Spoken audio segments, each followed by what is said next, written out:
आप पहले इस वीडियो को गौर से देखिए। वीडियो देखने के बाद इतना तो समझ आ रहा होगा कि यह किसी नई नवेली दुल्हन का वीडियो है, जो दुल्हन के जोड़े में सज संवर कर अपनी सहेलियों के साथ हंसी मजाक कर रही है। शायद यह वीडियो क्लिप आपने पहले भी देखी होगी। एक समय यह रील काफ़ी वायरल हुई थी। अब अगर हम आपसे कहें कि रील में दिख रही यह प्यारी सी दुल्हन इस दुनिया में नहीं रही, तो क्या आप यकीन करेंगे? पहली बार हमारे लिए भी यकीन करना मुश्किल था, लेकिन सत्य आपके इनकार करने से भी कहीं नहीं बदलता। तो आखिर यह लड़की कौन थी? ऐसा क्या हुआ कि शादी के चंद महीने बाद ही कफन इस लड़की का मुकद्दर बन गया? इन सब के पीछे का जिम्मेदार कौन था और उन लोगों के साथ क्या हुआ? चलिए जानते हैं दिल दहला देने वाली इस लड़की की पूरी कहानी। पूरी कहानी जानने से पहले हमारे चैनल को जल्दी से सब्सक्राइब कर दीजिए और बेल आइकन को दबा दीजिए। केस को बेहतर ढंग से जानने के लिए ज़रूरी है यह जानना कि इस वीडियो के पीछे की कहानी क्या है। पहली बार यह रील 2024 के अंत महीने में वायरल हुई थी। दुल्हन के जोड़ों में सज संवर कर यह लड़की क्यूट अंदाज ने तब सबका दिल जीत लिया था। वायरल वीडियो की पड़ताल करने पर सामने आया कि वीडियो में दिख रही दुल्हन का नाम नेहा देवी है। नेहा देवी अपने परिवार वालों के साथ पंजाब के रूपनगर के जिले के आनंदपुर साहिब में रहती है। परिवार वालों के मुताबिक नेहा बचपन से ही काफ़ी तेज़ और मिलनसार किस्म की लड़की थी। यही वजह थी कि नेहा परिवार के साथ साथ सभी जानने वालों की फेवरेट थी। वैसे तो नेहा का जन्म हिंदू परिवार में हुआ था, लेकिन जैसे जैसे नेहा की उम्र बढ़ती है उसका झुकाव सिख धर्म की तरफ होता चला जाता है। एक समय बाद वह अपने माता पिता से सिख धर्म में कन्वर्ट होने को लेकर बात करती है। शुरू में परिवार वाले नेहा की बातों पर ज़्यादा ध्यान नहीं देते, लेकिन बेटी के सिख धर्म के प्रति आस्था देखकर परिवार भी उससे सिख धर्म अपनाने की इजाज़त दे देते हैं। परिवार वालों की रजामंदी मिलने से ही नेहा के पास के गुरुद्वारा में जाकर अमृत ग्रहण करते हुए ऑफिशियली सिख धर्म को ज्वाइन करती है। नेहा ने सिख धर्म 2023 से 2024 के आसपास अपनाया था। यह बात साल 2024 की है। नेहा की उम्र शादी की हो रही थी, इसलिए नेहा के माता पिता तय करते हैं कि बेटी के हाथ पीले कर देने चाहिए। परिवार वाले नेहा से इस बारे में बात करते हैं। परिवार वालों के फैसले पर नेहा भी अपनी सहमति जताती है। इसके बाद नेहा के लिए एक अच्छे लड़के की तलाश शुरू हो जाती है। नेहा के पिता को कहीं से जानकारी मिलती है कि हिमाचल प्रदेश के सोलन जिले के नालागढ़ के रामपुरा में एक फैमिली रहती है जो अपने बेटे के लिए एक अच्छी लड़की की तलाश कर रही है। बेटा आर्मी में है। लड़के का नाम है संजीव कुमार। नेहा के परिवार वालों को यह रिश्ता पहली ही नज़र में भा जाता है। वह बात आगे बढ़ाने के लिए संजीव के परिवार से संपर्क करते हैं। संजीव के परिवार में उसके माता पिता के अलावा 2 बहनें भी थी। जब नेहा के माता पिता इस रिश्ते के बारे में संजीव के घर वाले से बात करते हैं तो नेहा को देखते ही वह लोग इस रिश्ते के लिए हामी भर देते हैं। शादी से पहले लेन देन की कोई खास बातचीत नहीं होती। रिपोर्ट्स के मुताबिक संजीव के माता पिता ने भी तब बहुत ज़्यादा डिमांड नहीं की थी। फिर भी नेहा के माता पिता अपने स्तर से बेटी दामाद को तोहफे में ज़रूरी सामान, कुछ पैसे, ज्वेलरी इत्यादि देने की बात स्वीकार करते हैं। सब कुछ तय होने के बाद नवंबर 2024 में नेहा की शादी संजीव कुमार से हो जाती है। नेहा के माता पिता अपने वादे के मुताबिक बेटी को सभी जरूरी सामान, कुछ कीमती तोहफे इत्यादि के साथ विदा करते हैं। साथ ही अपने दामाद को भी अपने स्तर से पैसा देते हैं। नई जिंदगी की शुरुआत और मन में बेशुमार सपने लेकर नेहा अपने माता पिता से विदा होकर ससुराल में रहने चली जाती है। दुल्हन के लिबास में नेहा की यह जोड़ी वीडियो इंटरनेट की दुनिया में वायरल हुई थी। वह इसी समय की थी जब शादी वाले दिन नेहा ब्यूटी पार्लर में सज संवर रही थी। नेहा की क्यूटनेस पर सभी फिदा हो गए थे। नेहा को करीब से जानने वालों के मुताबिक शादी के पहले हफ्ते में नेहा की ज़िंदगी ससुराल में काफ़ी अच्छे से बीतती है, लेकिन दूसरे ही हफ्ते से नेहा को ससुराल वालों का रवैया बिल्कुल बदल जाता है। केवल एक हफ्ते बाद नेहा को दिन भर किचन में ढेर सारा काम करने को दे दिया जाता है। नेहा को लगता है कि शायद 2-4 दिन बाद स्थिति संभल जाएगी, लेकिन बीतते समय के साथ स्थिति और भी ज़्यादा बिगड़ती चली जाती है। और बात यहीं पर नहीं रुकती, बल्कि परिवार के सदस्य नेहा को सीधी मुँह बात करने से भी कतराने लगते हैं। पहले तो नेहा को समझ नहीं पाती कि आखिर अचानक एक हफ्ते में ऐसा क्या हुआ कि परिवार वाले पूरा रवैया ही बदल गया। लेकिन कुछ ही दिनों बाद नेहा के ससुराल वालों के मंसूबा की खबर लग जाती है। दरअसल शादी में जो तोहफे और पैसे नेहा के संजीव को मिलते थे, उतने से संजीव के माता पिता बिल्कुल खुश नहीं थे। इन लोगों को इससे ज़्यादा पैसे इत्यादि मिलने की उम्मीद थी। यहाँ तक कि वो लोग एक महंगी एसयूवी कार मिलने के सपने सजाए बैठे थे। नेहा की सास और ससुर उसे कार और पैसा न मिलने को लेकर ताने देना शुरू कर देते हैं। नेहा के ससुराल वाले इस व्यवहार की उम्मीद बिल्कुल नहीं थी। दहेज की मांग और परिवार वालों की अजीब रवैये से नेहा को काफ़ी झटका लगता है। वह काफ़ी परेशान हो जाती है, लेकिन चाहकर भी वह अपने माता पिता से दहेज की मांग के बारे में बात नहीं कर पाती। नेहा के मन में ख्याल आता है कि अगर वह अपने माता पिता को ससुराल वाले के इस लालच के बारे में बताएगी तो उसके पति की छवि खराब होगी। नेहा को लगता है कि शायद कुछ दिनों में ससुराल वाले दहेज के लालच को छोड़कर उसके व्यवहार और किरदार से उसको पसंद करने लगेंगे। इसलिए नेहा सब कुछ अपने मन में रखकर ससुराल वालों के प्रति ससुराल वाले तथा पति की सेवा में दिन रात एक कर देती है। लेकिन बीतते समय के साथ लोगों का व्यवहार बदलने की बजाय और क्रूर होता चला जाता है। नेहा के सास ससुर और ननद के साथ साथ कुछ करीबी रिश्तेदार बात बात पर नेहा को ताने देना शुरू कर देते हैं। खबरों के मुताबिक इन सब से नेहा बहुत परेशान रहने लगती है और अब वह एक दिन अपने पति संजीव से इस बारे में बात करने का फैसला करती है। संजीव ने अब तक मुंह खोलकर नेहा से दहेज के बारे में कभी बात नहीं की थी, इसलिए नेहा को उम्मीद थी कि शायद पति से बात करेगी तो वो अपने माता पिता को समझाएगा और शायद बात बन जाएगी। लेकिन उम्मीद से उल्टा, जैसे ही नेहा संजीव से सास ससुर की ओर से मिल रहे ताने और दहेज की मांग के बारे में बात करती है, संजीव कहता है कि माता पिता बिल्कुल ठीक कह रहे हैं, तुम्हें अपने माँ बाप से एक कार और पैसे मांगने ही होंगे। यहाँ पर नेहा टूट जाती है और ना चाहते हुए भी मजबूर होकर अपनी माँ से ससुराल वालों की डिमांड के बारे में बात करती है। नेहा की बातों को सुनकर उसकी माँ कहती है कि शादी के समय तो उन लोगों को ऐसी कोई डिमांड नहीं करी थी, उन लोगों ने खुद ही कहा था कि आप जो भी देंगे हमें स्वीकार होगा। शायद तुम्हें कोई गलतफहमी हुई होगी, तुम कुछ दिन सब्र करो, परिवार वालों को समझाओ, सब ठीक हो जाएगा। नेहा की माँ की इन बातों में कहीं ना कहीं एक मजबूरी थी। वह एक महंगी कार तथा और ज़्यादा पैसे अफोर्ड नहीं कर सकते थे, इसलिए बेटी को ही समझाने की सलाह देती है। नेहा को अपने परिवार वालों की मजबूरी और हैसियत को अच्छे से अंदाज़ा था। वह माँ की बातों को सुनकर चुप हो जाती है और अब यहाँ से ससुराल वालों से मिलने वाले सभी तानों को सुनकर जीना सीखने लगती है। इन सब में 1 महीने से ज़्यादा का समय बीत जाता है। अलग अलग रिपोर्ट्स के मुताबिक बीतते समय के साथ जब संजीव और उसके माता पिता को लगने लगता है कि नेहा के घर वालों उनकी डिमांड पूरी नहीं करेंगे, तब यह लोग नेहा के प्रति अब और ज़्यादा बुरा व्यवहार करने लगते हैं। कुछ रिपोर्ट्स के मुताबिक तो नेहा के साथ मारपीट भी शुरू हो जाती है। अपने परिवार वालों की खुशी के खातिर नेहा यह सोचकर सब कुछ चुपचाप बर्दाश्त करती रहती है कि एक दिन सब ठीक हो जाएगा, लेकिन ऐसा नहीं हो पाता, बल्कि समय के साथ चीज़ें और भी ज़्यादा बिगड़ती जाती हैं। शादी के बाद नेहा मन में बेशुमार सपने लेकर आई थी, लेकिन ससुराल में आते ही ससुराल वालों के ताने, दिन रात किचन में खड़ा रहना तथा पति समेत परिवार के दूसरे सदस्यों के दुर्व्यवहार ही उसका मुकद्दर बन गया था। अब तक शादी के लगभग 5 महीने बीत चुके थे। एक तरफ नेहा की शादी के समय वाली वायरल वीडियो अब तक लोगों को गुदगुदा रही थी, लेकिन दूसरी तरफ वही नेहा दिन रात रोकर गुजार रही थी। सोशल मीडिया की दुनिया का एक पहलू यह भी है, दुनिया जिसकी वीडियो देखकर हंस रही थी वह अकेले में दिन रात घुट रही थी। नेहा के परिवार वालों को भी बेटी की घुटन का कुछ अंदाजा होने लगा था, लेकिन वह लोग चाहकर भी कुछ नहीं कर पा रहे थे। इन सब के बीच लगभग 19 अप्रैल 2025 की रात को लगभग 8:45 के करीब नेहा की मां को मोबाइल पर एक अननोन नंबर से फ़ोन आता है। जैसे ही नेहा की मां को फ़ोन उठाती है, दूसरी तरफ से एक आवाज़ आती है कि आपकी बेटी की तबीयत बहुत ज़्यादा ख़राब है, आप लोग जल्द से जल्द यहाँ आ जाइए। यह फ़ोन नेहा के ससुराल के उसके किसी पड़ोसी ने किया था। पड़ोसी ने ऐसा क्या देख लिया था कि उसने नेहा की हालत ख़राब की जानकारी उसके माता पिता को दी। इस बारे में मीडिया में भी यह पब्लिकली भी कुछ भी अवेलेबल नहीं है, लेकिन इतना ज़रूर है कि पड़ोसियों की इन बातों को सुनकर नेहा के माता पिता और परिवार के कुछ और सदस्य भागते हुए नेहा के ससुराल जाते हैं। वहां पहुंचकर बेटी की हालत देखकर सभी शॉक्ड हो जाते हैं। नेहा अपने कमरे में बिल्कुल बेहोशी की हालत में पड़ी हुई थी, उसके मुंह से झाग निकल रहा था। परिवार के बाकी सदस्य दूसरे कमरे में बैठे हुए थे, यहाँ तक कि नेहा का पति भी उसके साथ नहीं था। बेटी की यह हालत देखकर तुरंत परिवार वाले उसे पास के एक अस्पताल में ले जाते हैं। इस समय नेहा का पति संजीव भी उन लोगों के साथ अस्पताल जाता है।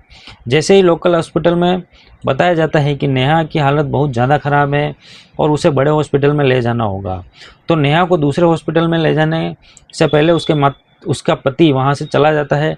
इसके बाद नेहा को लेकर उसके परिवार वाले पीजीआई चंडीगढ़ के लिए निकल जाते हैं। पीजीआई चंडीगढ़ इन लोगों के घर से काफ़ी दूरी पर स्थित था, इसलिए यहाँ तक पहुँचने में कई घंटे निकल जाते हैं। यह लोग 20 अप्रैल की सुबह नेहा को लेकर अस्पताल पहुंचते हैं। यह डॉक्टर नेहा की स्थिति देखते हुए कहते हैं कि इसकी हालत बहुत ज़्यादा खराब है और शायद इसे बचाना भी मुश्किल होगा। फिर भी उम्मीद के सहारे नेहा को एडमिट कराया जाता है और उसका ट्रीटमेंट शुरू हो जाता है। डॉक्टर्स बताते हैं कि नेहा ने कोई जहरीली पदार्थ खा लिया था, इस कारण उसकी हालत ऐसी हो गई है। डॉक्टर यह भी बताते हैं कि जहर थोड़ा नहीं बल्कि काफ़ी ज़्यादा मात्रा में उसके शरीर में है, इसलिए स्थिति हद से ज़्यादा नाजुक है। नेहा के परिवार वाले यह बात सुनकर परेशान हो जाते हैं। तुरंत ही इस बात की जानकारी सोलान पुलिस स्टेशन में जाकर देते हैं। परिवार वालों के बयान के आधार पर पुलिस रिपोर्ट भी दर्ज कर लेती है, लेकिन अब तक पुलिस के पास किसी के खिलाफ एक्शन लेने के लिए ना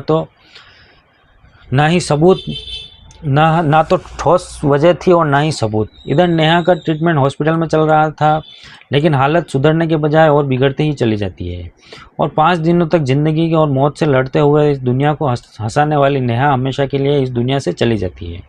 मौत का कारण जहर के ओवरडोज होने की वजह और से ऑर्गन फेलियर होने का था। नेहा की मौत के बाद परिवार वाले ससुराल वालों पर आरोप लगाते हैं कि ससुराल वालों की ओर से मिल रहे ताने और दहेज की डिमांड की वजह से नेहा परेशान हो गई थी, उसके साथ मारपीट की जाने लगी थी। इस कारण मजबूर होकर नेहा ने अपनी जान लेने जैसा कदम उठाया। कुछ रिपोर्ट्स यह भी बताती है कि नेहा ने खुद ही जहर नहीं पिया था, बल्कि उसे किसी दूसरे ने ज़बरदस्ती जहर पिला दिया था।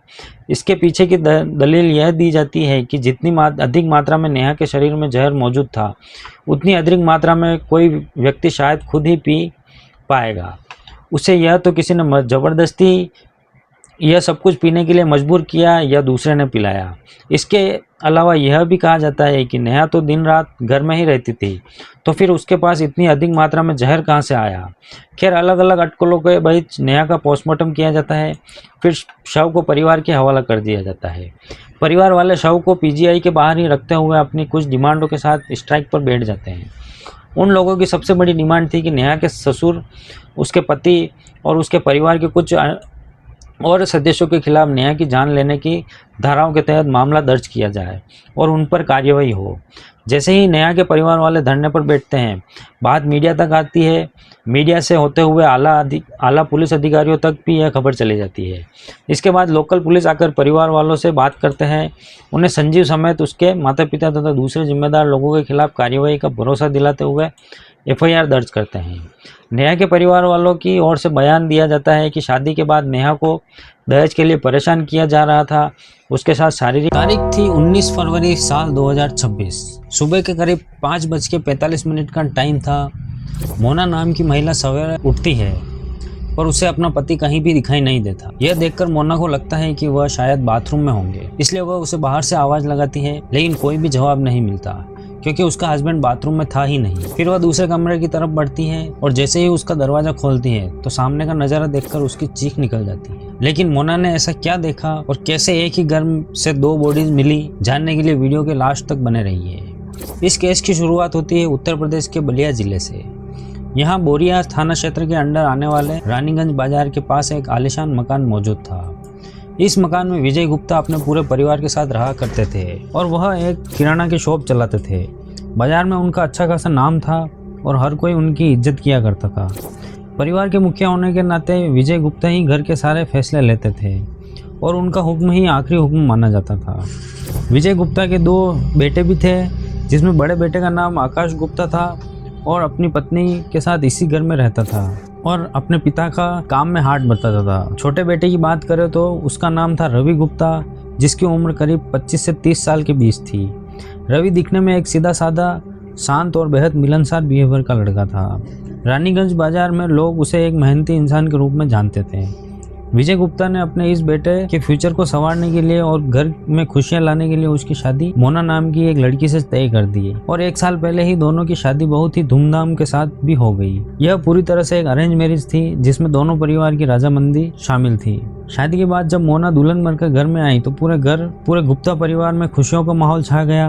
मोना बहुत ही मिलनसार और संस्कारी थी। उसने बहुत ही जल्द विजय गुप्ता के इस बड़े परिवार को अपना लिया। रवि और मोना के बीच भी बहुत गहरा प्यार था। पूरा परिवार एक साथ हंसी खुशी और शांति से अपनी जिंदगी गुजार रहा था। पर रवि के मन में कुछ बड़ा करने की चाहत थी। वो अपने खुद का कोई काम शुरू करना चाहता था। अपनी इसी ख्वाहिश को पूरा करने के लिए उसने शादी के कुछ टाइम बाद रानीगंज बाजार में ही आकाश कम्युनिकेशन नाम से मोबाइल फैन, सिम कार्ड और मोबाइल एसेसरीज की नई शॉप खोल ली। शुरुआत में शॉप को सेट करने के लिए उसने नया मटेरियल भरने के लिए रवि को काफी पैसों की जरूरत थी। वह अपनी शॉप को बाजार की सबसे बड़ी मोबाइल शॉप बनाना चाहता था। उसके इस जज्बे को देखकर विजय गुप्ता और परिवार ने उसे पूरा सपोर्ट किया। उन्होंने अपनी हैसियत के हिसाब से रवि को शुरुआती रकम भी दी ताकि वो शॉप को अच्छे से सेट कर सके। ऐसा बताया जाता है कि रवि ने शॉप को अट्रैक्टिव लुक देने के लिए उसके इंटीरियर डेकोरेशन पर पानी की तरह पैसा बहाया। चमचमाती लाइटिंग, महंगे काउंटर और मॉडर्न इक्विपमेंट पर उसने काफी बहुत बड़ा इन्वेस्टमेंट कर दिया। उसे लगा कि शॉप जितनी मॉडर्न दिखेगी कस्टमर उतने ही खींचे चले आएंगे। लेकिन हकीकत इसके बिल्कुल उल्टी निकली। जब शॉप खुली तो रवि का सामना बाजार की कड़वी सच्चाई से हुआ। दरअसल रानीगंज बाजार में पहले से ही कई पुराने और जमे जमाए मोबाइल ट्रेडर्स मौजूद थे जिनके कस्टमर फिक्स थे। इसके अलावा इन दौरान बाजार में मंदी का दौर चल रहा था, जिसके चलते रवि की वैसी कमाई नहीं हो पा रही थी जैसी उसने उम्मीद की थी। रोजमर्रा की कमाई बेहद कम थी, जबकि दूसरी तरफ उसके खर्चे लगातार बढ़ते ही जा रहे थे। शॉप का किराया, बिजली का हेवी बिल, स्टाफ का खर्च और घर की जरूरतें इन सब ने रवि की कमर तोड़ दी। हर महीने मुनाफे का जो ग्राफ था वह नीचे जा रहा था और खर्चों का बोझ था वो ऊपर बढ़ रहा था। रवि ने कई महीनों तक इस घाटे को झेलने की कोशिश की। उसने हर वो पैंतरा आजमाया जिससे शॉप चल पड़े, लेकिन किस्मत ने उसका साथ नहीं दिया।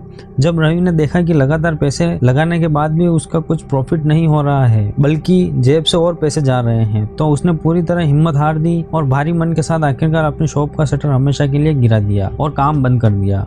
शॉप बंद होने के बाद रवि के पास अब करने को कुछ भी नहीं बचा था।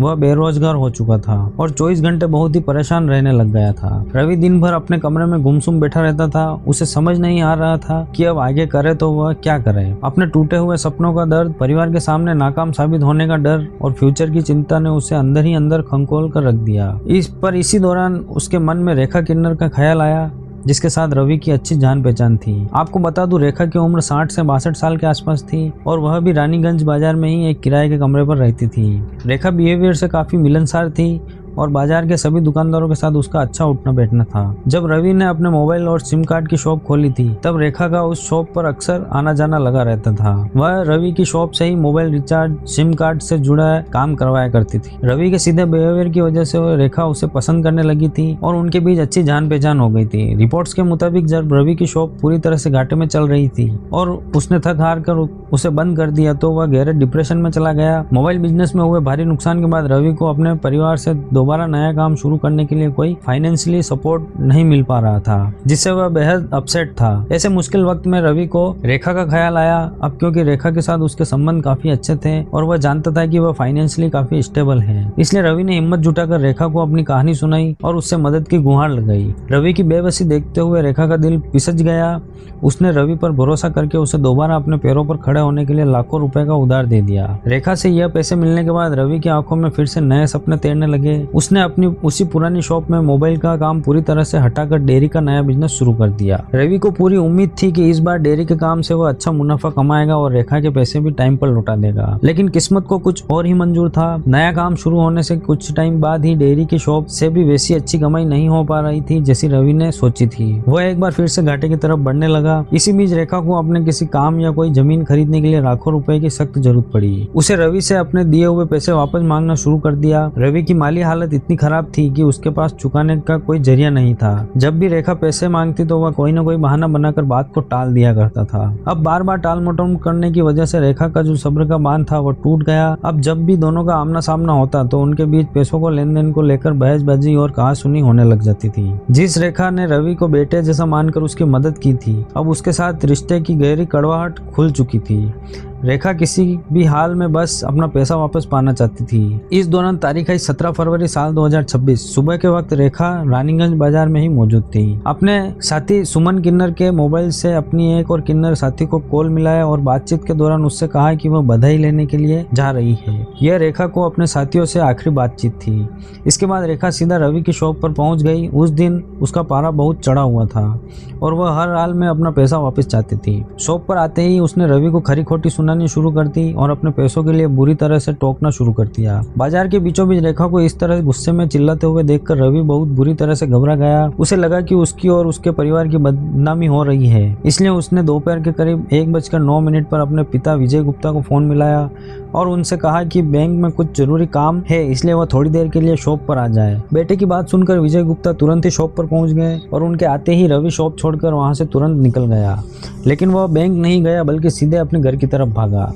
रेखा ने जब यह देखा तो वह भी शांत नहीं बैठी, उसे रवि के पीछे पीछे चलना शुरू कर दिया। रेखा ने सोचा था कि वह उसके परिवार के सामने अपनी हिसाब किताब चुकता करके ही रहेगी, पर उसे इस बात का जरा भी अंदाजा नहीं था कि आज वह जिंदा ही नहीं बचेगी। खैर, जैसे ही रेखा रवि के घर के अंदर दाखिल हुई तो माहौल पूरी तरह से बदल गया। रवि के पास रेखा को देने के लिए पैसे नहीं थे, इसलिए दोनों के बीच गाली गलौज और लड़ाई झगड़ा शुरू हो गया। जब बहस बहुत बढ़ गई तो रवि गुस्से में और पागलपन में अंधा हो गया। उसे लगा कि रेखा रोज रोज ऐसे ही उसे परेशान करेगी। इसी गुस्से में रवि ने रेखा पर हमला कर दिया और दोनों हाथों से उसका गला तब तक दबाए रखा तब तक उसकी सांसें हमेशा के लिए नहीं थम गई। इधर विजय गुप्ता जो काफी देर से शॉप पर बैठे हुए थे, जब उन्होंने देखा कि रवि अभी तक लौट कर नहीं आया है तो उन्होंने उसके नंबर पर कॉल किया, लेकिन उसका नंबर स्विच ऑफ आ रहा था। यह देखकर विजय गुप्ता ने अपनी बहू मोना के पास फोन किया और उसे रवि के बारे में पूछा। तब उसने बताया कि घर पर रेखा किन्नर आई थी और उसका रवि के साथ बहुत भयानक झगड़ा हुआ है। बहू के मुंह से झगड़े की बात सुनते ही विजय गुप्ता के कान खड़े हो गए। उन्हें किसी अनहोनी का एहसास हुआ और वह तुरंत ही अपने घर पहुंच गए और वहां का नजारा देखकर उनके पैरों तले जमीन खिसक गई, क्योंकि रेखा की बॉडी जमीन पर पड़ी हुई थी और रवि बदहवास खड़ा हुआ था। रवि ने अपने पिता को सब सच बता दिया है कि उसने गुस्से में रेखा का गला दबाकर उसे मार डाला है। यह सुनकर विजय गुप्ता को पुलिस को खबर देनी चाहिए थी, लेकिन अपने बेटे को कानून के शिकंजे से बचाने के लिए उन्होंने क्रिमिनल की तरह सोचना शुरू कर दिया। उन्होंने तुरंत ही साजिश में रवि की पत्नी मोना और इस घर में रहने वाली चाची रीता देवी को भी शामिल कर लिया। पूरे परिवार ने मिलकर तय किया कि वह बॉडी को छुपा देंगे तो कोई उसे ढूंढ नहीं पाएगा। इसी सोच के साथ सबसे पहले उन्होंने रेखा की बॉडी को एक प्लास्टिक में अच्छी तरह से लपेटा ताकि बदबू को कुछ टाइम के लिए रोका जा सके। इसके बाद इन चारों ने बॉडी को घर की सीढ़ियों से घसीटते हुए सबसे ऊपरी मंजिल यानी चौथी मंजिल पर पहुंचाया। चौथी मंजिल पर कबाड़ के बीच एक बड़ा लोहे का ट्रंक रखा हुआ था। उन्होंने उस बक्से को खोला और उसमें रेखा के पॉलीथीन में लिपटी बॉडी को डाल दिया और बक्से का ढक्कन मजबूती से बंद करके उसके ऊपर पुराना कबाड़ और सामान रख दिया ताकि किसी को भी शक न हो। बॉडी को ठिकाने लगाने के बाद पूरा परिवार ऐसे बर्ताव करने लगा जैसे मानो कुछ हुआ ही ना हो। कुछ देर के बाद दूध वाला रवि के घर आया। रवि दूध लेकर शॉप पर चला गया। उसे रेखा का मोबाइल खेत में फेंक दिया ताकि किसी को भी इस बारे में पता न चल पाए।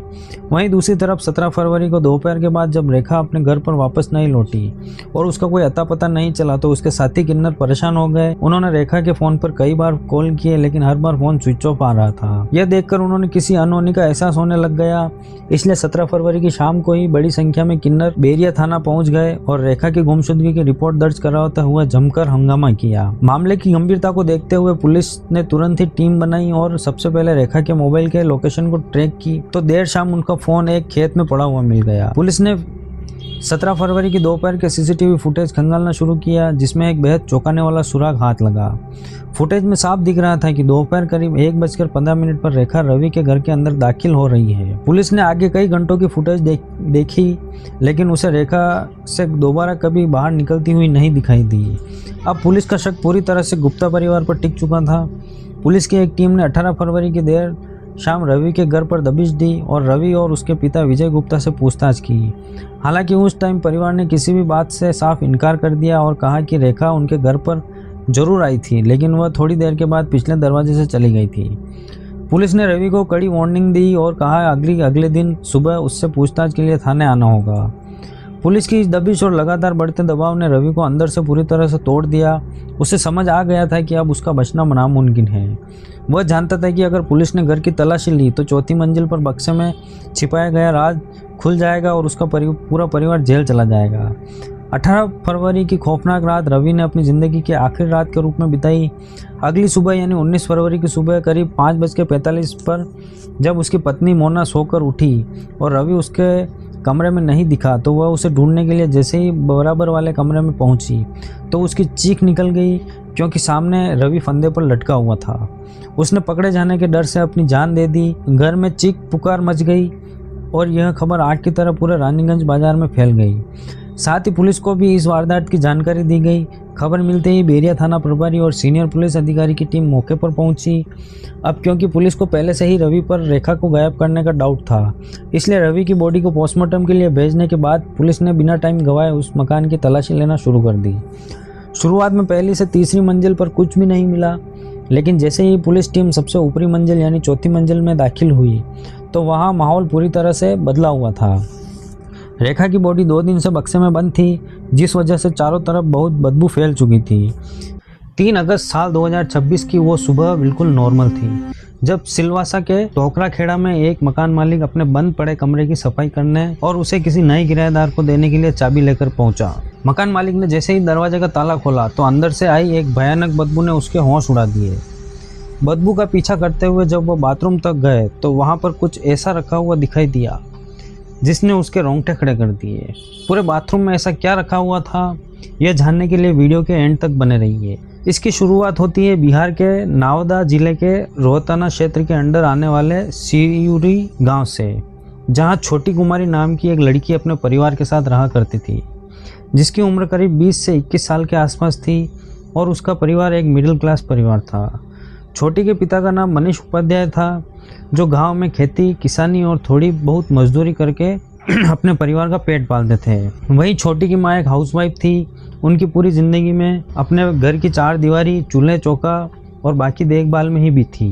वह सुबह रोज़ सूरज उगने से पहले ही उठकर घर का सारा काम निपटा दिया करती थी। उन्होंने अपनी बेटी छोटी को भी घर के कामकाज सिखा दिए ताकि आगे चलकर उसे ससुराल में कोई दिक्कत ना हो। छोटी का पूरा बचपन गांव में खुले खेतों, मिट्टी के घरों और अपनों के बीच बीता। वह देखने में बहुत सुंदर और शांत बिहेवियर की थी, जिसके मन में अपनी ज़िंदगी को लेकर कई रंगीन सपने थे। वो चाहती थी कि उसकी शादी एक ऐसे घर में हो जहां उसका एक छोटा और खुशहाल परिवार हो। छोटी की एक ऐसा लाइफ पार्टनर की चाहत थी जो उसे ढेर सारा प्यार और इज्जत मिले। भले ही वह गांव में पली बड़ी थी, लेकिन उसके मन में बड़े शहरों को देखना, वहां पर घूमना और थोड़ी मॉडर्न लाइफ जीने की ख्वाहिश थी। एक तरफ जहां छोटी अपने सुनहरे सपनों का ताना बाना बुन रही थी, वहीं दूसरी तरफ उसके पेरेंट्स एक अलग ही टेंशन में डूबे रहते थे। दरअसल गांव देहात में जब बेटी 18 से 20 साल की हो जाती है तो समाज और रिश्तेदार पेरेंट्स पर शादी के लिए दबाव बनाने लग जाते हैं। अब क्योंकि मनीष उपाध्याय एक इज्जतदार इंसान थे तो वह नहीं चाहते थे कि उनकी बेटी या उनके परिवार पर कोई भी उंगली उठाए, इसलिए वह जल्द से जल्द बेटी की शादी करना चाहते थे। इसके अलावा उनके पास इनकम भी लिमिटेड थी। उन्हें डर था कि अगर छोटी की उम्र ज़्यादा बढ़ गई तो शायद बाद में अच्छा हस्बैंड ढूंढने में और ज़्यादा दिक्कत होगी और शादी का खर्चा उठाना भी मुश्किल हो जाएगा। इन्हीं सब बातों को सोचते हुए एक दिन उन्होंने अपनी पत्नी से कहा कि अब हमें अपनी बेटी की शादी कर देनी चाहिए ताकि हम अपनी जिम्मेदारियों से फ्री हो जाए। उनकी पत्नी को भी यह बात ठीक लगी, जिसके बाद मनीष उपाध्याय ने अपने रिश्तेदारों, बिचौलिया और जान पहचान के लोगों से कह दिया कि वह छोटी के लिए कोई अच्छा सा और सीधा साधा लड़का बताए जहां पर उनकी बेटियां आराम से रह सके। छोटी को जब बात पता चली कि उनके पेरेंट्स उसके लिए लड़का ढूंढ रहे हैं तो उसके मन में एक अजीब सी घबराहट पनपने लगी। अपना मायका छोड़ने का डर और अजनबी लोगों के बीच जाने की हिचक उसे महसूस हो रही थी, लेकिन वह अपने पेरेंट्स के स्ट्रगल और उनके प्यार को अच्छे से जानती थी, समझती थी। इसलिए उनकी खुशी में ही छोटी ने अपनी खुशी ढूंढ ली। इधर मनीष उपाध्याय उसके लिए लगातार लड़के देख रहे थे और आखिरकार एक लंबी तलाश के बाद उनकी मेहनत रंग लाई। नवादा जिले के एक कादरगंज थाना क्षेत्र के अंडर में आने वाले कोवार गांव में छोटी के लिए एक बहुत ही अच्छा लड़का मिल गया, जो कोई बहुत बड़ा बिजनेसमैन तो नहीं था, लेकिन अपनी मेहनत के दम पर अच्छी खासी इनकम कमा लेता था। इसके अलावा वो अपने फादर के साथ खेती किसानी में भी हाथ बटाता था। गांव वालों की नज़र में वह एक कमाऊ और सुलझा हुआ लड़का था जो बुरी आदतों से कोसों दूर था और उसका पूरा ध्यान सिर्फ और सिर्फ अपने काम और अपने परिवार को एक बेहतर ज़िंदगी देने पर रहता था। जब छोटी के पिता को यह सब बात पता चला तो उन्होंने बेटी के लिए यह रिश्ता एकदम परफेक्ट लगा और उनकी फैमिली की भी कोई डिमांड नहीं थी। बल्कि उन्होंने तो मनीष उपाध्याय से कह दिया कि उन्होंने बस एक संस्कारी लड़की चाहिए जो उनके घर को अच्छे से संभाल सके। दोनों परिवारों के बीच बातचीत हुई और लड़के की फैमिली ने छोटी को देखने के बाद रिश्ते के लिए हाँ कह दिया, जिसके बाद शादी की तैयारियां शुरू हो गई। दोनों ही परिवार में खुशी का माहौल था। छोटी अपनी आने वाली ज़िंदगी को लेकर ढेरों सपने सजाए हुए थी और साल 2023 के आसपास उसकी शादी भी हो गई, जिसके बाद छोटी विदा होकर अपने ससुराल आ गई, जहां उसका वेलकम बहुत अच्छे से किया गया। ससुराल आने के बाद शुरुआती कुछ महीने छोटी की ज़िंदगी में सब कुछ बढ़िया और नॉर्मल चल रहा था। एक नई नवेली दुल्हन की तरह उसने अपने ससुराल के माहौल को अपना लिया था। वह सुबह उठकर घर के कामकाज संभालती, ससुर की सेवा करती और अपने पति का भी अच्छे से ख्याल रखती, जिस वजह से गांव के लोग भी छोटी की काफ़ी तारीफ किया करते थे। वही छोटी का हस्बैंड हमेशा उसकी पसंद नापसंद का ख्याल रखता था। वह कभी भी उस पर चिल्लाता तक नहीं था, जबकि हर मोड़ पर छोटी का साथ देता था। छोटी का घर में काफ़ी खुश थी, यहाँ पर उसे किसी भी चीज़ की कोई कमी नहीं थी और इस बात से छोटी के पेरेंट्स भी काफ़ी सेटिस्फाइड थे। पर पेरेंट्स को इस बात का अंदाज़ा नहीं था कि छोटी की ज़िंदगी में एक ऐसा तूफान आने वाला है जो उसके इस हंसते खेलते परिवार को बर्बाद कर देगा। दरअसल छोटी की शादी को अभी कुछ ही महीने हुए थे। एक दिन उसने सोचा कि वह कुछ दिनों के लिए अपने मायके जाकर अपने घर वालों से मिला है। उसने ससुराल वालों से बात की और उनकी इजाज़त लेकर अपने मायके आ गई। घर आने के बाद वह अपने परिवार के साथ वक्त बिताने लगी और गांव में भी उसका आना जाना शुरू हो गया। इस दौरान उसकी मुलाकात ऋषभ कुमार से हुई। ऋषभ कुमार उसी गांव का रहने वाला था, इसलिए छोटी उसे पहले से जानती थी। कभी कभार जब रास्ते में इनकी मुलाकात हो जाती थी तो दोनों एक दूसरे को नॉर्मली बात कर लिया करते थे, लेकिन इस बार जब छोटी कुछ दिनों के लिए मायके में रहने आई तो ऋषभ ने उससे बातचीत पहले से ज़्यादा होने लगी। अब दोनों को एक दूसरे को देखने का नज़रिया बदल गया था। गांव के छोटे और लिमिटेड माहौल में ऋषभ और छोटी का सामना एक दूसरे से होने लगा। कभी गांव के किराने की दुकान पर, कभी खेतों की तरफ आते जाते वक्त, तो कभी किसी फंक्शन में एक दूसरे को देखने लगे। शुरुआत में दोनों के बीच सिर्फ नज़रें मिलती थी, जो धीरे धीरे एक हल्की सी मुस्कुराहट और नॉर्मल बातचीत में बदल गई। ऋषभ छोटी से बात करने का मौका ढूंढने लगा, पर वह अच्छे से जानता था कि गांव के माहौल में अगर किसी ने भी इन दोनों को इस तरह से बात करते हुए देख लिया तो लोग शक करेंगे। इसलिए ऋषभ ने सोशल मीडिया का सहारा लिया। उसने किसी तरह छोटी की इंस्टाग्राम आईडी ढूंढ निकाली और उसे फ्रेंड रिक्वेस्ट भेज दी। छोटी ने भी रिक्वेस्ट एक्सेप्ट कर ली और दोनों के बीच इंस्टाग्राम पर चैटिंग शुरू हो गई। वो दिन भर एक दूसरे को रील्स और मैसेजेस भेजने लगे। सोशल मीडिया पर कुछ दिन लगातार चैटिंग करने के बाद जब दोनों के बीच थोड़ी नज़दीकियाँ और भरोसा बढ़ गया तो एक दिन ऋषभ ने सीधे मैसेज पर ही छोटी से उसका मोबाइल नंबर मांग लिया और छोटी ने भी बिना किसी झिझक के अपने नंबर ऋषभ को दे दिया। नंबर मिलने के बाद उसके बीच की सारी दीवारें टूट गई। अब वह सिर्फ मैसेज पर ही बात नहीं किया करते थे, बल्कि जब घर वालों सो जाते थे तब छोटी अपने कमरे का दरवाज़ा बंद करके या छत पर जाकर ऋषभ से बातें करती थी और उसके साथ भी अपनी बातें शेयर करती थी। इसके अलावा वह फ़ोन पर ही तय करते थे कि गांव में किस टाइम और किस जगह पर मिलना सेफ रहेगा, जहां पर कोई भी उसे देख न सके। इस तरह फ़ोन और सोशल मीडिया के जरिए बढ़ता यह कॉन्टैक्ट आगे चलकर एक गहरे प्यार में बदल गया।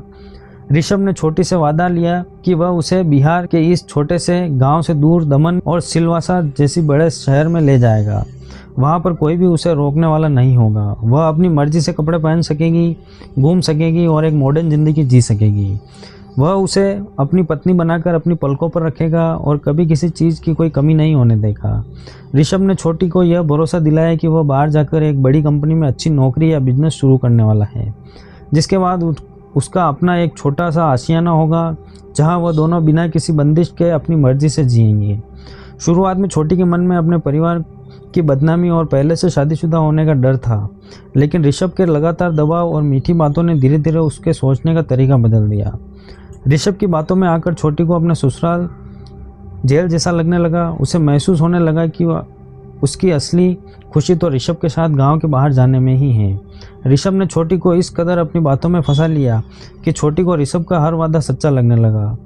वो यह भूल बैठी कि ऋषभ के पास अपना कोई काम तक नहीं है और वह एक शादीशुदा औरत है। अब गांव में भी उनके अफेयर की हल्की फुल्की बातें उड़ने लगी थी, जिस वजह से दोनों को डर सताने लगा कि कहीं उनका छुपा हुआ जो रिश्ता है वह सबके सामने ना आ जाए। इसलिए ऋषभ ने छोटी को आखिरी अल्टीमेटम दिया कि अगर सच में वह उससे प्यार करती है तो सब कुछ छोड़कर उसके साथ चले, नहीं तो वह कभी एक नहीं हो पाएंगे। ऋषभ की बातों ने छोटी के मन में सारे डर खत्म कर दिए।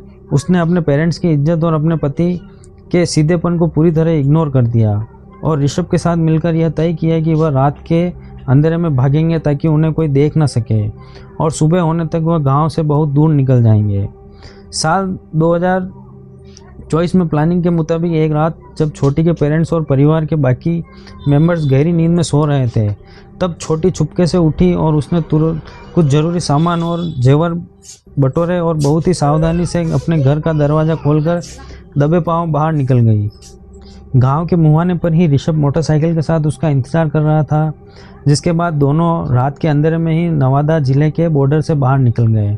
वहां से ट्रेनों और बसों का सहारा लेते हुए दादरा और नगर हवेली से सिलवासा भी पहुंच गए। इधर जब छोटी की मां उसके कमरे में उसे जगाने के लिए आई तो बिस्तर खाली देखकर तो उनके होश उड़ गए। उन्होंने तुरंत ही छोटी के पिता मनीष उपाध्याय को आवाज़ दी। शुरुआत में फैमिली को लगा कि शायद सुबह सुबह खेतों की तरफ या किसी सहेली के घर गई होगी। पेरेंट्स ने चुपचाप गांव में और पास के रिश्तेदारों को यहाँ फ़ोन करके पता लगाया कि छोटी को कहीं कोई क्लू नहीं मिला। इस बीच मनीष उपाध्याय को पता चला कि गांव का ही रहने वाला ऋषभ कुमार सिंह भी अपने घर से गायब है।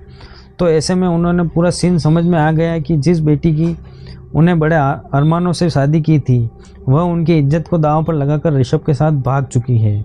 इस घटना से मनीष उपाध्याय और उनका पूरा परिवार गहरे सदमे में और शर्मिंदगी में डूब गया।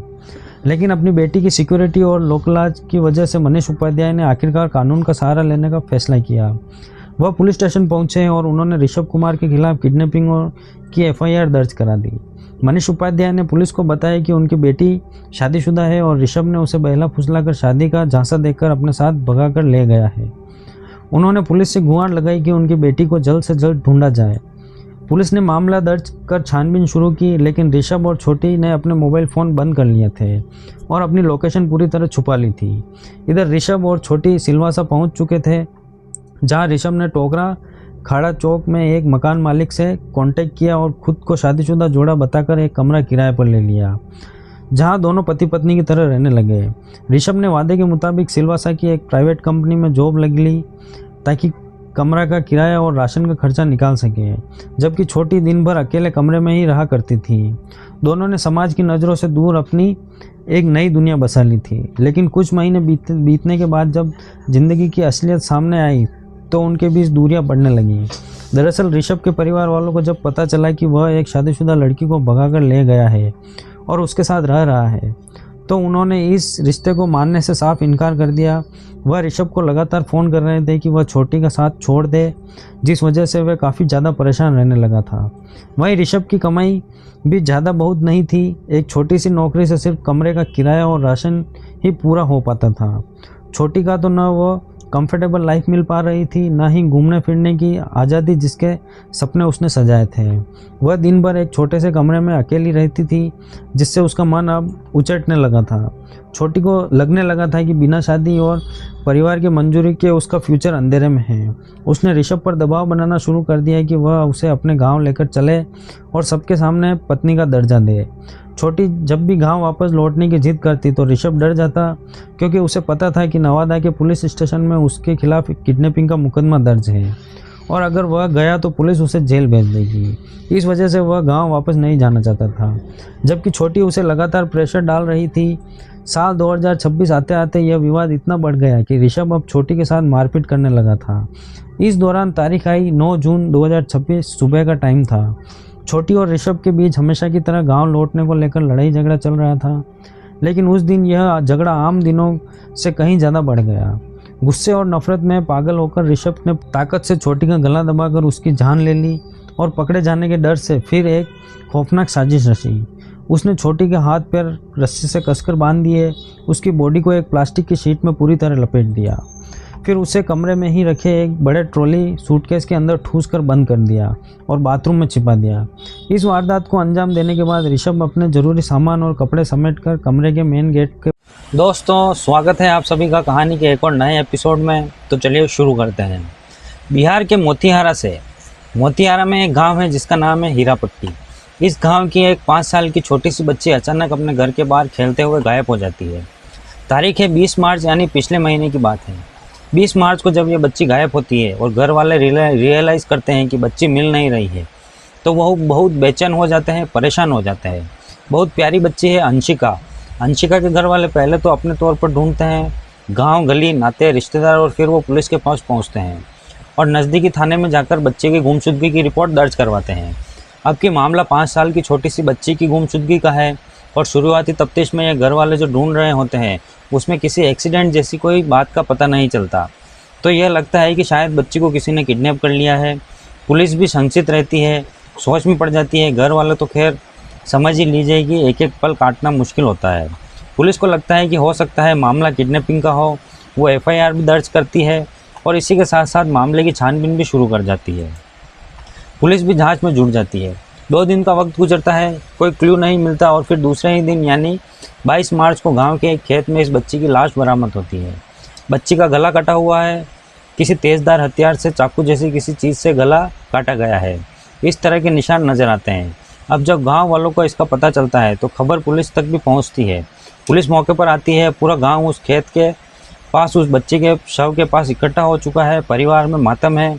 बच्ची की माँ विलाप कर रही है। वो ऐसा एक मंजर है, ऐसा दृश्य है जिसके बारे में बता पाना भी मुश्किल है। सवाल यह है कि 5 साल की एक छोटी सी बच्ची, जिसे आखिरकार किसी की ऐसी क्या दुश्मनी हो सकती है कि वो इस छोटी सी बच्ची का गला काट दे।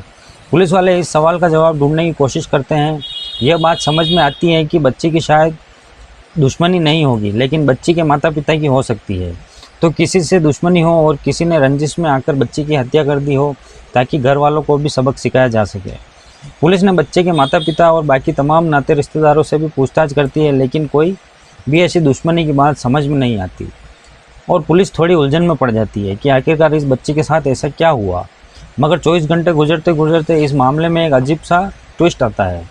गजब का ट्विस्ट इसलिए क्योंकि इस मर्डर से जुड़ा हुआ, बल्कि यह जो बच्ची है जिसकी हत्या हुई थी, उस बच्ची का एक ऑडियो क्लिप अचानक इस इलाके में वायरल हो जाता है, यानी हीरापट्टी गांव के और आसपास के इलाकों में।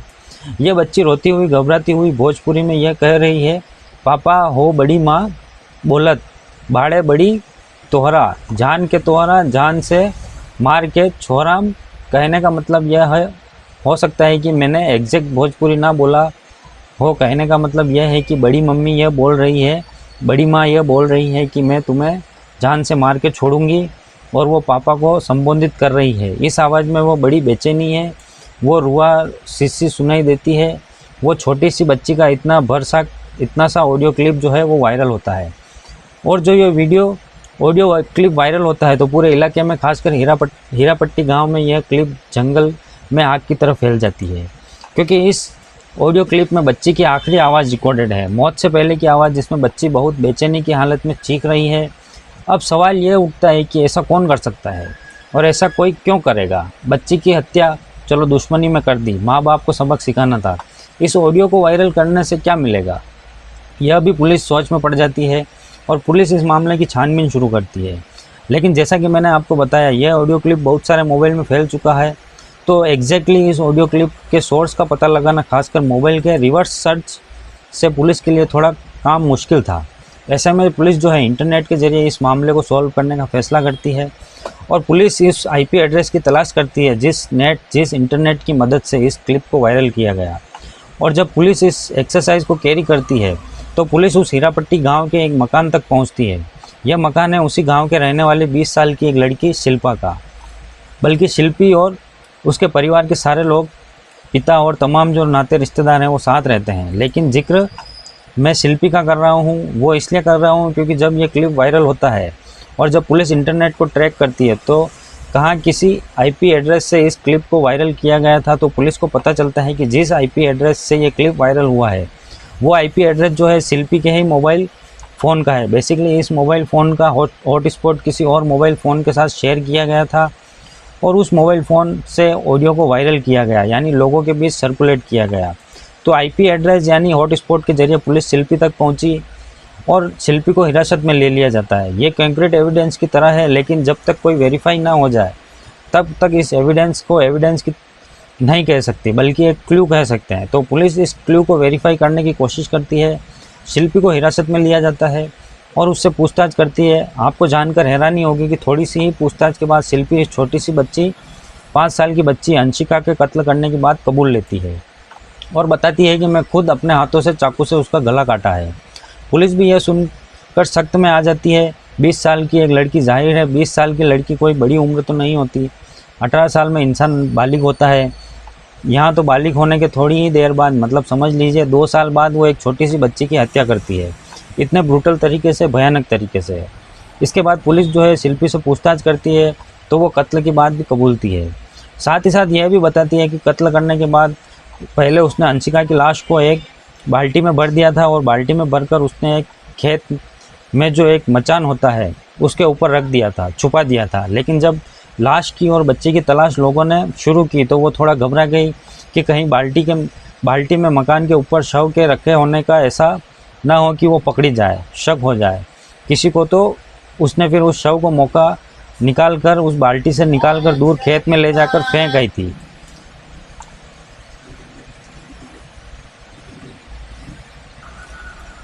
इस सीक्वेंस के बारे में शिल्पी ने पुलिस को बताया। पुलिस ने पूछा कि भाई सारी बातें तो ठीक है, लेकिन हत्या क्यों की? इतनी छोटी की बच्ची को तुमने क्यों मारा? इसके पीछे उसने जो कहानी सुनाई वो और एक हैरान करने वाली कहानी थी। वो हैरान करने वाली कहानी इसलिए थी कि इस लड़की को सिर्फ यही एक कत्ल नहीं किया था। इससे पहले भी गांव में एक शख्स को बहुत रहस्यमय मौत हुई थी और उस मौत में भी इसी 20 साल की लड़की का हाथ था, शिल्पी का ही हाथ था। उसने उस मौत की यानी उस कत्ल की बात भी कबूल किया और साथ ही जब उससे पूछताछ हुई तो 18 आपराधिक मामलों का पता चला। 20 साल की उम्र और 18 आपराधिक मामले जिन पर पर्दा पड़ा हुआ था। आप सोचिए कितना खतरनाक क्रिमिनल माइंडेड इस लड़की का रहा होगा। तो पुलिस ने पूछा कि भाई तुमने कत्ल क्यों किया? तो सबसे पहले उसने वजह को जानिए। उसके बाद जो दूसरे कत्ल की मैं बात बता रहा हूँ उसकी स्टोरी भी आपको बताऊँगा। असल में शिल्पी का गांव में ही एक लड़का नीतीश के साथ पिछले 2 सालों से अफेयर चल रहा था। और आपको पता है कि गांव देहात में प्यार मोहब्बत के आड़े लोग आ जाते हैं। तो शिल्पी का जब अफेयर गांव के ही रहने वाले नीतीश से शुरू हुआ तो गांव के तमाम लोग हैं उनमें से बहुत सारे लोगों को दिक्कत थी। बहुत सारे लोग इग्नोर कर रहे थे, लेकिन जो नीतीश के परिवार के लोग हैं उन्हें भी शिकायत थी। और नीतीश के साथ इस अफेयर के बारे में जब पता चला तो इसके घर वालों को भी कंप्लेन किया गया। नीतीश के घर वालों को भी कंप्लेन लोगों ने किया। नीतीश के घर वालों ने इसको बताया तो हर जगह से जो है इस रिलेशनशिप को रोकने की, प्रिवेंट करने की कोशिश की गई। इससे शिल्पी जो है थोड़ी रिलायबल हो गई। उसको लगा कि ऐसा नहीं चलेगा, मैंने अपने प्रेमी को हासिल करके ही रहूँगी। और वो बड़ी एडमिट हो गई। और फिर उसने यह देखना सोचना शुरू किया कि आखिर नीतीश के घर वालों को खासकर कौन भड़का रहा है। तो उसकी नज़र एक महिला पर पड़ी जिसका नाम है रागिनी। रागिनी नाम की यह महिला जो है वो नीतीश से अक्सर बात किया करती थी। अब शिल्पी को लगने लगा कि कहीं ऐसा तो नहीं कि रागिनी जो है वो नीतीश को मेरे खिलाफ भड़काती है। इसी वजह से नीतीश भी अब हाल के दिनों में मुझसे थोड़ा कटा रहने लगा। उसको थोड़ा शक होने लगा। और जब उसको शक होने लगा तो उसने इन शक के आधार पर रागिनी की बेटी 5 साल की अंशिका का कत्ल करने का फैसला कर लिया। उसने सोचा कि मेरे प्यार के रास्ते में इस बीच बच्ची की माँ रोड़े अटका रही है, तो क्यों ना मैं इस बच्ची की हत्या कर दूं और उसकी माँ को सबक सिखाऊं। इसके बाद उसने उस बच्ची को बहला फुसला कर अगवा किया, पहले 20 मार्च को और फिर उसकी गला काटकर हत्या की सुनसान जगह पर। आपको जानकर हैरानी होगी कि इतना ही कोल्ड ब्लेंडेड, इतना ही ठंडे दिमाग से इस मर्डर को प्लान किया गया था कि इस लड़की ने पहले ही ऑनलाइन एक बड़ा सा चाकू खरीद कर रख लिया था ताकि वो इस बच्ची का गला काट सके। इतनी बर्बर सोच, यह सोच भी अजीब लगता है। तो उसने फिर इस बच्ची की हत्या की और हत्या करने के बाद जैसे ही मैंने आपको बताया, पहले लाश को एक बाल्टी में भरा, उसे छिपाने की कोशिश की, फिर बाद में उस खेत में जाकर फेंका। शिल्पी ने जब यह सारी बातें कबूली तो पुलिस ने उससे और पूछताछ की शक्ति की। तो उसने अपने खून से सने हुए कपड़े, वो चाकू और बाकी जो चीज़ें हैं वो सारी चीज़ें बरामद करवाई। तो अब पुलिस के लिए यह मामला जो है एक एविडेंस जोड़ करके एक कंक्रीट केस पुलिस के लिए बन चुका था। सबूत के तौर पर इसकी निशानदेही पर बरामदी, उसकी कपड़े, खून से सने हुए चाकू और दूसरी चीज़ें भी पुलिस के हाथ लग गए। अब सवाल यह है कि इससे पहले भी उसने कत्ल किया, जैसे कि मैंने आपको बताया, तो वो